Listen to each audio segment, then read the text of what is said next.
Министерството за внатрешни работи излезе со соопштение дека во текот на денешниот ден и веќе утре ќе биде спроведен посебен сообраќаен режим кој што веќе започнува од утрово во 8 часот, каде што ќе бидат затворени улиците на потегот помеѓу раскрсниците на улица Аминта III, поранешна Лендинова и Јордан Хаджи Константинов Джинот. Улиците каде што ќе може да се помине, возилата и пешаците ќе може да поминат само со посебни акредитации од страна на УЕФА. Исто така не е исклучена и можноста да биде затворен и булеварот Илинден во утрешниот ден со оглед на ситуацијата и секако пристигнувањето на големиот број на фанови. Во моментов ние се наоѓаме на плоштадот Македонија, каде што е поставена и неутралната фан зона и каде што ќе биде место каде што ќе се соберат сите фанови на овие два фудбалски клуба и секако сите љубители на најважната споредна работа во светот. Веднаш до мене за сите детали, за сето она што ќе се случува денеска, го имаме Атанас од Идеја Лаб, кој што Идеја Лаб секако се потпишува како организатор на оваа неутрална фан зона. Атанас, подготвени ли сме за Суперкупот во Скопје? Да, Габи, за 40 на минути ќе започне официјалното отварање. Во Скопје е прекрасно, малку топло утро. Сепак има многу луѓе, сите се нетрпеливи за да започне самиот натпревар. Очекуваме уште многу посетители на самата фан зона.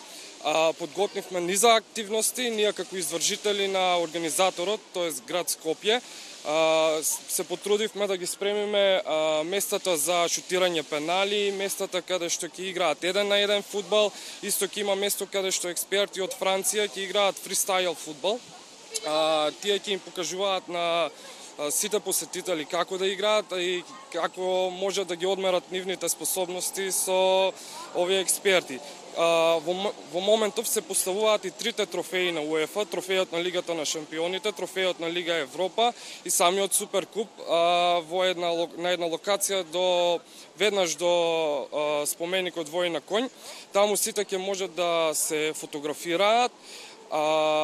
Се поставена е веќе големата бина каде што денес ќе започнат со музика да пуштаат DJ Мац, Контру DJ, ќе слушам и DJ Бранчес, ќе слушаме од 5:30 до 7 часот Симона Поповска. Кажи ми, со што ќе отвориме денеска? Во 11 часот стартуваме, нели, како официјално отворање на неутралната фан зона. Нешто спектакуларно при самото отворање? Денес, според нас, е најинтересниот настан.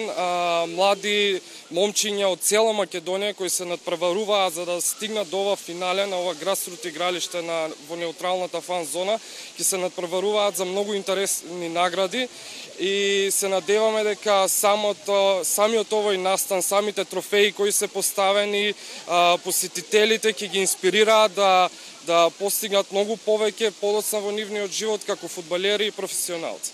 Со оглед на тоа што од едната страна на Вардар го имаме фан клубот на Реал Мадрид, а од другата страна пак го имаме фан клубот, односно фан зоните на самите фанови од Манчестер Юнайтед. Кои се очекувањата за тука, ова како неутрална зона, за да се спојат нели секако навивачите тука? Очекуваме сите навивачи да се спојат тука.